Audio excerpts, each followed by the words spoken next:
ഇപ്പോൾ ഈ പറഞ്ഞ prostate surgery, I remember around 4 to 5 years back എൻ്റെ അച്ഛന് പ്രോസ്ട്രേറ്റ് ഇഷ്യൂ ഉണ്ടായി കഴിഞ്ഞപ്പോൾ ഡോക്ടറെ വന്ന് കണ്ട് ചെയ്തിരുന്നു. അപ്പോൾ I remember you mentioning about multiple modalities, procedures.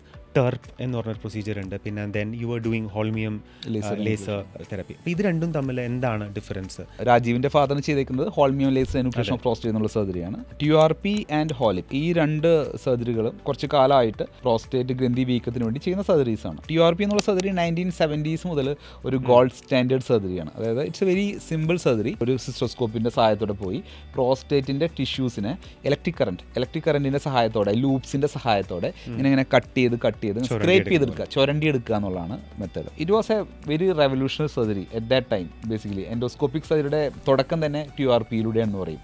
Like അതിനു മുമ്പ് പ്രോസ്റ്റേറ്റ് സർജറി എന്ന് വെച്ചാൽ ഒരു ഭയാനകമായ സർജറി ആയിരുന്നു. മുമ്പ് എല്ലാ പ്രോസ്റ്റേറ്റിക് പ്രോബ്ലം ഉള്ള ആൾക്കാർക്ക് അന്നും മെഡിസിൻസും ഇത്ര എഫക്റ്റീവ് അല്ല. അപ്പോൾ എല്ലാ രോഗികൾക്കും വയറിങ്ങനെ തുറന്ന് വയറിൻ്റെ ഉള്ളിലൂടെ സർജൻ്റെ വിരൽ യൂസ് ചെയ്തിട്ട് പ്രോസ്റ്റേറ്റിനെ ഇങ്ങനെ എനുക്ലിയേറ്റ് ചെയ്തെടുക്കുന്ന ഒരു മെത്തേഡാണ് ചെയ്യുന്നത്. അതിനെ പറയുന്ന ട്രാൻസ്വെസിക്കൽ ഫ്രയേഴ്സ് പ്രോസ്റ്റക്ടമി എന്ന് പറയാം. അതൊരു വളരെ മോർബിഡ് ആയിട്ടുള്ള സർജറി ആയിരുന്നു, കാരണം സിവിയർ ബ്ലീഡിങ് ഉണ്ടാവാൻ ചാൻസ് ഉള്ള സർജറിയാണ്. സെക്കൻഡ് തിങ്, ഇത് ചെയ്തതിന് ശേഷം അതിനുള്ളിലോട്ട് ഈ ഗോസ്പീസ് പാക്കറ്റ്സ് തിരികെ വെച്ച് ബ്ലീഡിങ് നിർത്തി അത് ഗോസ്പീസ് പാക്കറ്റ് വയറിനുള്ളിലൂടെ പുറത്തോട്ട് ഇങ്ങനെ എടുക്കും. Wound problems, urine leak problems ഒക്കെ വളരെ വളരെ കോമൺ ആയിട്ടുള്ളൊരു പ്രശ്നമായിരുന്നു.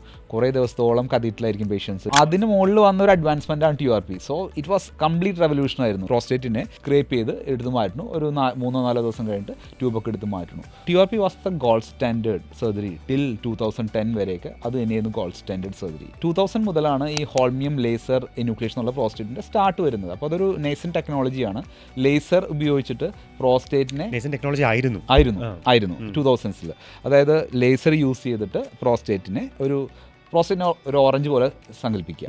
എന്നിട്ട് അതിലെന്താ ചെയ്യുക വെച്ചാൽ പ്രോസ്റ്റേറ്റിൻ്റെ പുറന്തോടുണ്ടല്ലോ, പുറന്തോടിനെ അവിടെ വെച്ചിട്ട് ഉള്ളിലുള്ള ആ പൾപ്പിനെ മാത്രം ഇങ്ങനെ റിമൂവ് ചെയ്യുക, എനുക്ലിയേറ്റ് ചെയ്ത് റിമൂവ് ചെയ്യുക. ഫിലോസഫിക്കലി വളരെ ബ്യൂട്ടിഫുൾ സർജറിയാണ്. പക്ഷേ അത് എനുക്ലിയേറ്റ് ചെയ്തതിന് ശേഷം അതിനെ പുറത്തോട്ട് എടുക്കുക എന്നുള്ളൊരു മെത്തേഡുണ്ട്, മോർസലേഷൻ. അപ്പോൾ അതൊക്കെ ടെക്നോളജി ഡെവലപ്പ് ചെയ്ത് വരാനായിട്ട് കുറച്ച് സമയം എടുത്തു.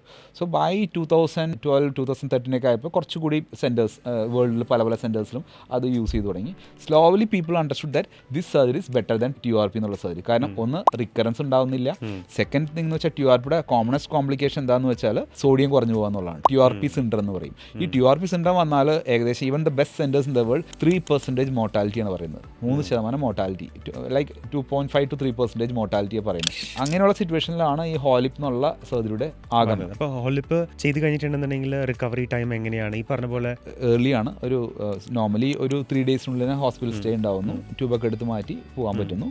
ഒരു 2 to 3 weeksനുള്ളിൽ ബാക്ക് ടു നോർമൽ നമുക്ക് ചെയ്യാൻ പറ്റും. ഐ റിമെമ്പർ എൻ്റെ അച്ഛൻ്റെ കേസിലും അങ്ങനെ തന്നെയായിരുന്നു ഉണ്ടായിരുന്നത്. പിന്നെ എനിക്ക് തോന്നുന്നു ഹോലിപ്പ് കഴിഞ്ഞ ശേഷം ഇപ്പോൾ കുറച്ചും കൂടി അഡ്വാൻസ്മെന്റ് ആയിട്ട് മിനിമലി ഇൻവേസീവ് ഹോലിപ്പിനുള്ള സർജറിയിൽ യൂസ് ചെയ്യുന്ന സ്കോപ്സ് എല്ലാം സ്റ്റാൻഡേർഡ് സ്കോപ്സ് ആയിരുന്നു. ഇപ്പോൾ ടെക്നോളജി അഡ്വാൻസ് ചെയ്യുന്ന മാതിരി തന്നെ ഇപ്പോൾ ചെറിയ എൻഡോസ്കോപ്സുകൾ അവൈലബിൾ ആണ്. So we don't need to use big scopes to do the surgery. Now we can do the same surgery with smaller endoscopes possible. എന്താ വെച്ചാൽ സ്മോളർ എൻഡോസ്കോപ്സ് യൂസ് ചെയ്യുമ്പോൾ അഡ്വാൻറ്റേജ് എന്താണെന്ന് വെച്ചാൽ മൂത്രനാളിലൂടെ പോയിട്ടാണല്ലോ ഈ സർജറി ഒക്കെ ചെയ്യുന്നത്. അപ്പോൾ ഒരു commonest complication of all the prostatic surgery എന്താണെന്ന് വെച്ചാൽ മൂത്രനാളിൽ ഉണ്ടാകുന്ന സ്ട്രിക്ചേഴ്സ് ആണ്. ചുരുക്കം വരിക, മൂത്രനാളിക്ക് ചുരുക്കം വരിക എന്നുള്ളത് കോമണസ്റ്റ് കോംപ്ലിക്കേഷൻ ആണ്. അപ്പോൾ TURP എന്നുള്ള സർജറിക്ക് പറയുന്നത് 20% ഓഫ് സ്ട്രിക്ചർ റിസ്ക് ആണുള്ളത്, 20%. ദാറ്റ് മീൻസ് 10 പേരെ നിങ്ങൾ ഓപ്പറേറ്റ് ചെയ്യുന്നു, 2 പേർക്ക് സ്ട്രിക്ചർ വരുന്നു. That is pretty bad. Okay, അടുത്ത വന്നാണ് ഹോലിപ്പ്. ഹോലിപ്പ് എന്നുള്ള സർജറിക്ക് 8 to 10% സ്ട്രിക്ചർ റിസ്ക് ഉണ്ടാകും. Okay, that means you operate 10 patients, 1 patient can have stricture. Once MILEP came in, it has come down to 3%. You operate 100 patients, you can have stricture in 3 to 4 people. So അതൊരു ഭയങ്കര advanced ആണ്. കാരണം stricture വന്നാലുള്ള രോഗികളുടെ problem വെച്ചാൽ വീണ്ടും dilatations വേണ്ടി വരും. They have to come for a repeat visits to OPD and all. ആ ഒരു അഡ്വാൻറ്റേജ് ആണ് ഈ ചെറിയ മിനിയേച്ചറൈസേഷൻ ഓഫ് സ്കോപ്സ് കൊണ്ട് സാധ്യമായിരിക്കുന്നത്.